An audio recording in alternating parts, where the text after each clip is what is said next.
So I'm going to show you where the latch connectors are hidden. So you lift up the back cushion, pull this down, and then there are these two little levers that you just push right in. Pops right open.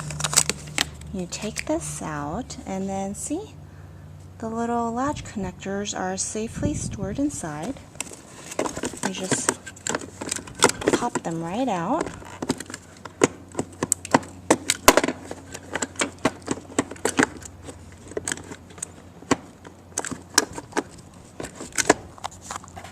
A little bit easier to do if you use the hand.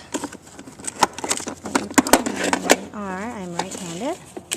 And then you take this rubber band off. And see, there you go. You have the two.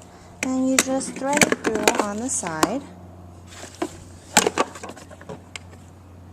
And 1,